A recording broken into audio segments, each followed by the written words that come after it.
Does it really matter to you that your unsaved loved ones are dying and we're getting closer and closer to the end? Does it really concern you? They could die and go to hell.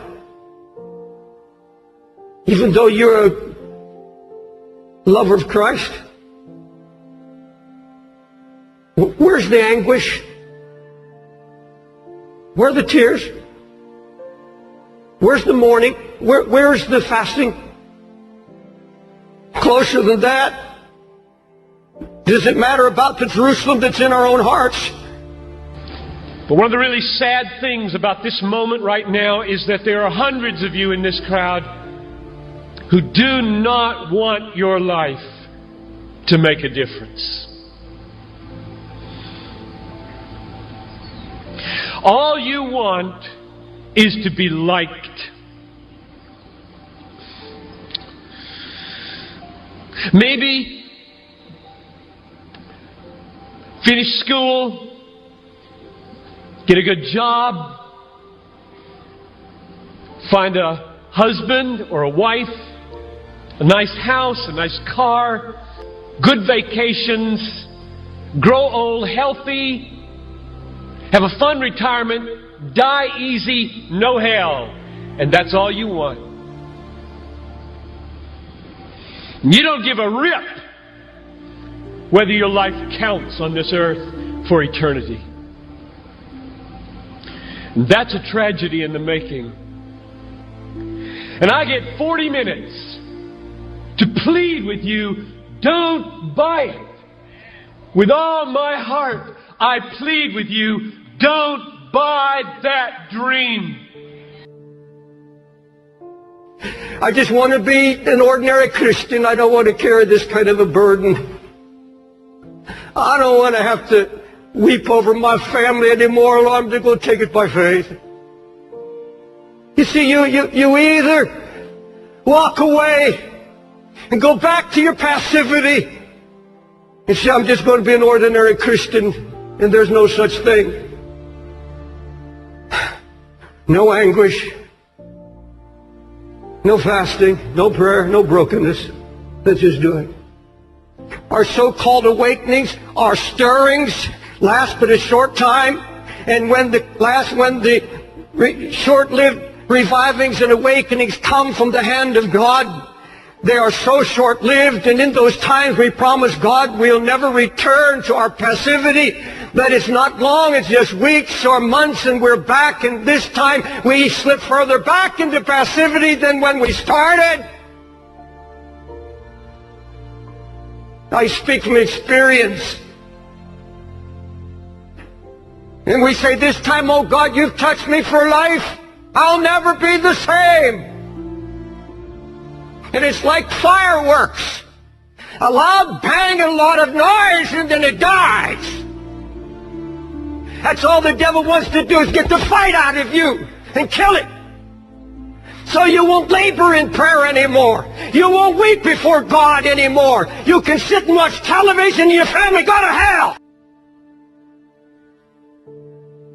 Whatever happened to anguish in the house of God? Whatever happened to anguish in the ministry? It's a word you don't hear in this pampered age. You don't hear it. Anguish means extreme pain and distress. The emotion so stirred that it becomes painful. Acute, deeply felt inner pain because of conditions about you, in you or around you. Anguish, deep pain, deep sorrow, agony of God's heart.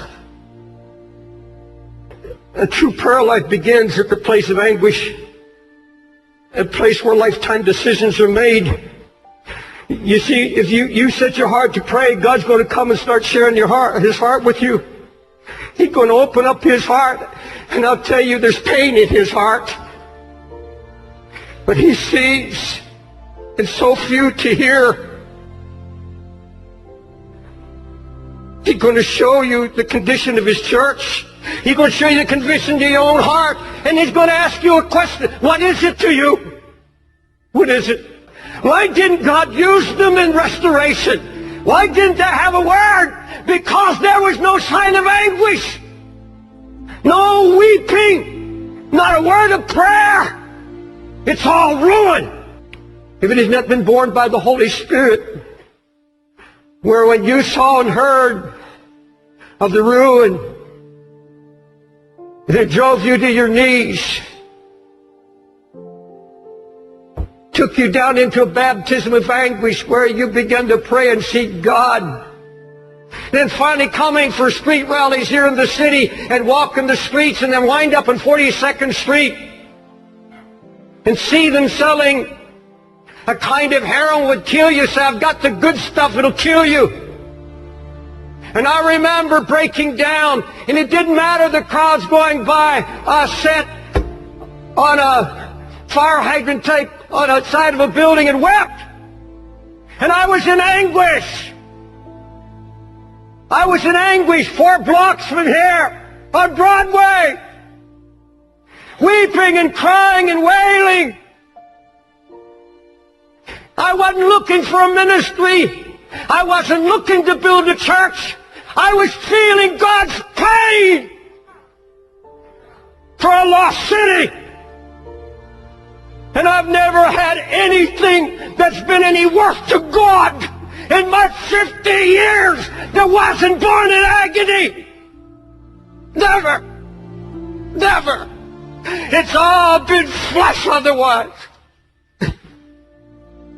And all our projects, all our ministries, everything we do, where are the Sunday school teachers that weep over kids they know are not hearing and they're going to hell?